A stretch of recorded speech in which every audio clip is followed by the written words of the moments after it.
montagne, une prof de PGO en secondaire 1, qui a une belle gang d'enfants d'à peu près 12 ans et qui a fait un projet en robotique pour travailler les classes de mots. Carole, est-ce que tu peux nous en parler un petit peu plus, s'il te plaît? Certainement. Alors, j'ai conçu ce projet-là pour réinvestir les ressources de la langue, particulièrement les classes de mots. Parce que je trouvais qu'on était rendu à la mi-octobre, je me suis dit, bon, on a vu ça au début de l'année, on va réinvestir avec la robotique. C'était un projet super emballant pour les élèves, ils étaient engagés, ils se questionnaient entre eux autres à savoir, t'es sûr que c'est ça, c'est-tu un nom, c'est un adjectif? Puis à la base, vu qu'on arrivait à peu près à l'Halloween avec ce projet-là, ben j'avais fait faire avec les élèves, on avait créé un champ lexical autour de l'Halloween. On avait des noms, des verbes, des adjectifs, tout ça. Donc, ça a été vraiment une belle réussite. Les élèves n'avaient jamais vu autant se questionner sur des classes de mots. Ah, génial! Quel matériel t'as utilisé pour faire ça? J'ai utilisé un canevas de papier qu'on avait fait des petits carrés avec noms, adjectifs, verbes et tout ça. Et évidemment, mes petits ozobotes qu'on promenait. Fait qu'on utilisait papier, crayon de couleur. On n'a pas utilisé les tablettes pour ce projet-là, on a vraiment plus papier.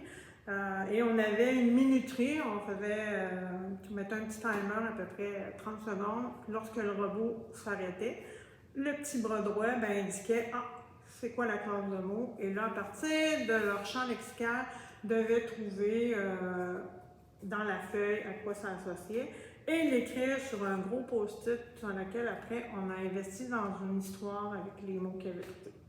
Ah ouais. Les Ozobots, là, pour ceux qui ne connaissent pas ça, c'est les tout petits robots. Puis là, Carole a dit le petit bras droit. Et là, j'étais là, fait que je triche là, mais on avait collé des bras de chaque côté du Ozobot pour que ça pointe vers un des mots. Et l'avantage du Ozobot pour cette activité-là, c'est que son champ lexical était réparti dans une grille et le Ozobot tourne au hasard.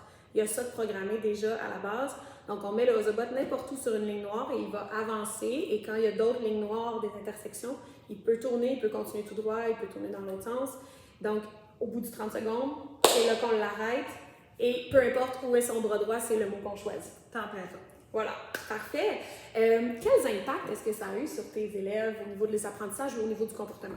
Bien, au niveau des apprentissages, ça m'a permis de valider est-ce que les classes de mots étaient acquises. Je me suis rendu compte que oui, au-delà de ce que je pensais. En les voyant se questionner, je me disais, ils ont vraiment compris les manipulations aussi, qu'est-ce qu'il faut faire.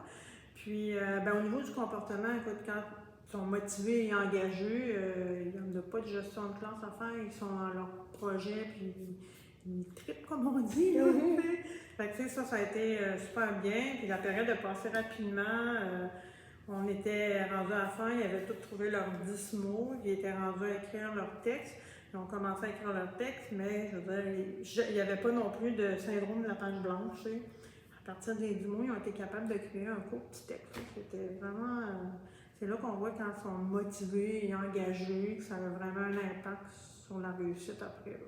C'est vrai que c'était riche de les entendre, quasiment s'obstiner sur les classes de mots, là, tellement engagés dans la tâche, puis te dire non, c'est pas ça, c'est un verbe. Ben oui, là, le verbe, tu le sais, c'est l'action, ou tu le sais, c'est telle manipulation. Fait que vraiment, là, on voyait des élèves qui travaillaient les classes de mots avec la motivation.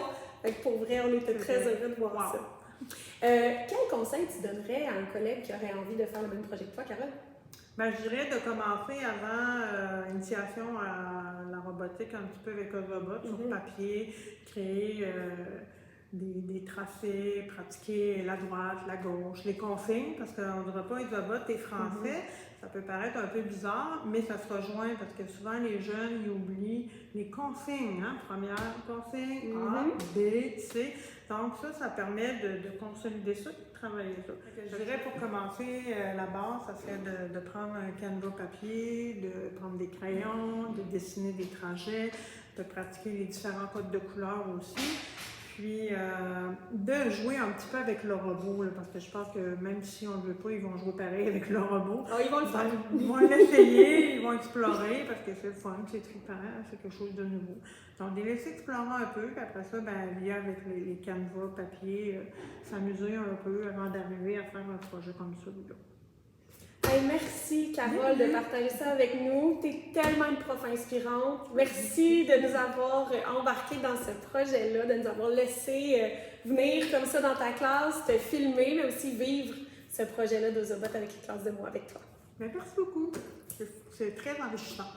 Oui, c'est vrai. Bye tout le monde, bonne fin de journée.